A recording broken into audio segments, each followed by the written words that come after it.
ഇതിനകത്ത് രണ്ട് കാരണങ്ങളുണ്ട്.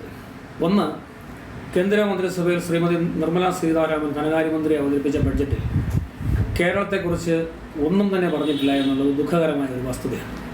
നമ്മളതിനകത്ത് മനസ്സിലാക്കേണ്ട ഒരു കാര്യം, ഇന്ത്യയിലെ എല്ലാ സംസ്ഥാനങ്ങൾക്കും തുല്യ പരിഗണന കൊടുക്കേണ്ട കേന്ദ്ര ഗവൺമെൻറ് ഫെഡറൽ ജനാധിപത്യ വ്യവസ്ഥിതിയിൽ എല്ലാ സംസ്ഥാനങ്ങളോടും തുല്യ പരിഗണനയും തുല്യനീതിയും നൽകേണ്ടവരാണ്.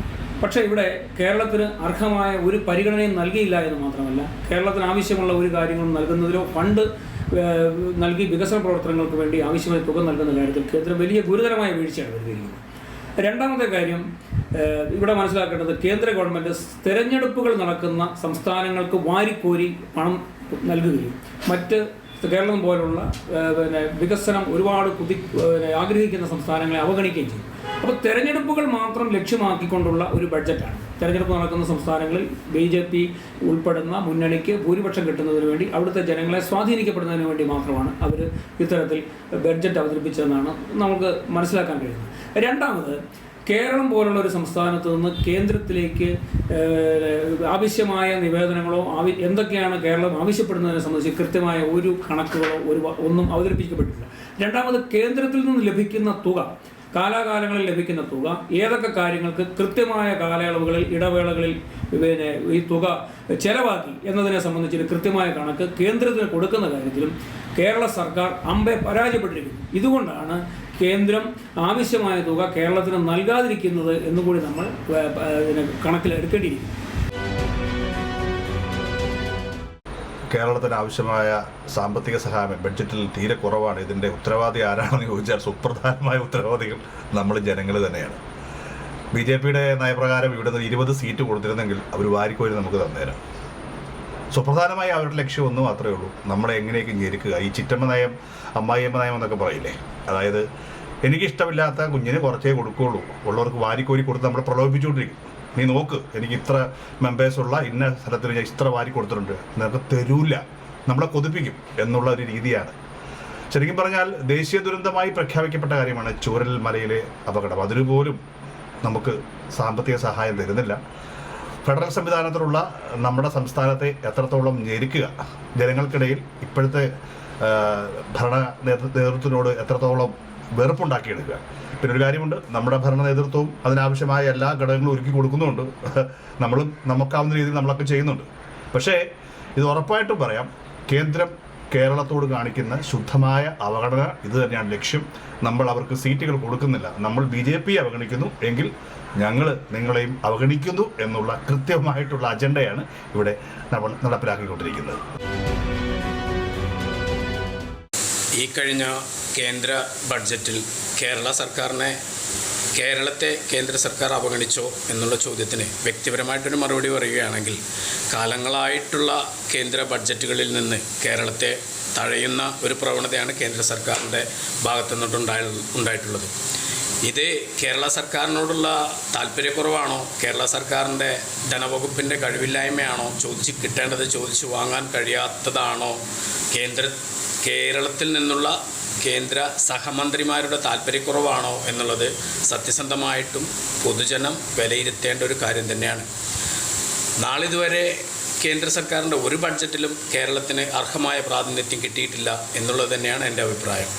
ഒരു ചിറ്റമ്മ നയം കേരളത്തോട് കേന്ദ്രം കാണിക്കുന്നു എന്ന് ചോദിച്ചാൽ സത്യസന്ധമായിട്ട് പറയുകയാണെങ്കിൽ അത് തന്നെയാണ്. കേരള ഇന്ത്യൻ ഭരണ സംവിധാനത്തിൻ്റെ കീഴിലുള്ള ഒരു സംസ്ഥാനമല്ലേ എന്ന് ചോദിച്ചാൽ അല്ല എന്നുള്ള രീതിയിലാണ് കേന്ദ്രം കേരളത്തോട് പെരുമാറുന്നത്. കഴിഞ്ഞ കേന്ദ്ര ബജറ്റിൽ കേരളത്തിന് പൂർണ്ണമായ അവഗണനയാണ് നേരിട്ടുള്ളത് എന്നുള്ളത് നമുക്ക് എല്ലാവർക്കും അറിയാവുന്ന കാര്യമാണ്.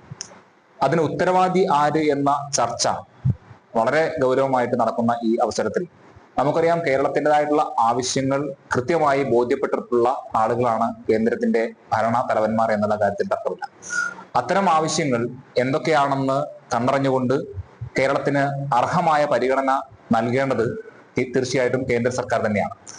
ആ ഒരു ഉത്തരവാദിത്വം കേന്ദ്ര സർക്കാരിന്റെ ഭാഗത്തു നിന്നും ഉണ്ടായിട്ടില്ല എന്നുള്ളതാണ് ഈ ഒരു ബജറ്റ് സൂചിപ്പിക്കുന്നത്. അതുപോലെ തന്നെ കേരളത്തിന്റെ ആവശ്യങ്ങൾ എന്ത് എന്ന് കൃത്യമായ സമയത്ത് കൃത്യമായി ബോധ്യപ്പെടുത്തേണ്ടത് LDF നേതൃത്വം നൽകുന്ന സംസ്ഥാന സർക്കാരിന്റെ ഉത്തരവാദിത്വമാണ്. അത് ഉണ്ടായിട്ടുണ്ടോ എന്നുള്ളതും ചർച്ച ചെയ്യേണ്ടതുണ്ട്.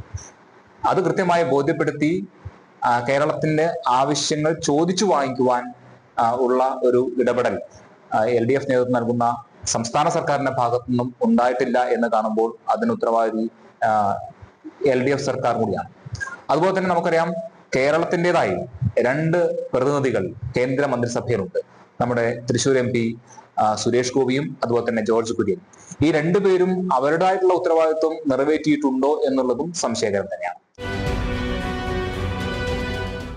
ഈ കേന്ദ്ര ഗവൺമെന്റ് അവതരിപ്പിച്ചിട്ടുള്ള ബജറ്റിൽ കേരളത്തെ പാടെ അവഗണിച്ചുകൊണ്ടുള്ള ബജറ്റാണ്. മലയാളികളുടെ മുഴുവൻ വികസനക്ഷേമ പ്രവർത്തനങ്ങളെ ആകെ അവഗണിച്ചു എന്നത് എല്ലാവർക്കും ഉള്ളൊരു പ്രതിഷേധമാണ്. ഇതിന് പ്രധാനപ്പെട്ട കാരണം എന്ന് പറയുന്നത് കേരളത്തോടുള്ള രാഷ്ട്രീയപരമായ വിവേചനമാണ്. BJPയുടെ കേന്ദ്ര ഗവൺമെന്റ് എല്ലാ കാര്യത്തിലും എന്നതുപോലെ തന്നെ ഈ കേരളത്തിന്റെ വികസന പ്രവർത്തനങ്ങൾ, ക്ഷേമ പ്രവർത്തനങ്ങൾ മുഴുവൻ തടസ്സപ്പെടുത്തിക്കൊണ്ട് മലയാളികളെ മുഴുവൻ പ്രയാസപ്പെടുത്തുക, കേരളത്തിലെ ഇടതുപക്ഷ ജനാധിപത്യ മുന്നണിയെ പ്രയാസപ്പെടുത്തുക എന്നതാണ് BJPയുടെ അജണ്ട. അതിന് കൂട്ടുനിൽക്കുന്ന തരത്തിലേക്ക് കേരളത്തിലെ ഒരു അവകാശവും നടപ്പാക്കാൻ പാടില്ല എന്ന് ചിന്തിക്കുന്ന തരത്തിലേക്കാണ് കേരളത്തിൽ നിന്നുള്ള ഏക BJPയുടെ MPയും കേന്ദ്രമന്ത്രി, അതോടൊപ്പം തന്നെ രാജ്യസഭയിലുള്ള കേരളത്തിൽ നിന്നുള്ള മന്ത്രിയുമെല്ലാം ഇതാണ് ചെയ്യുന്നത്.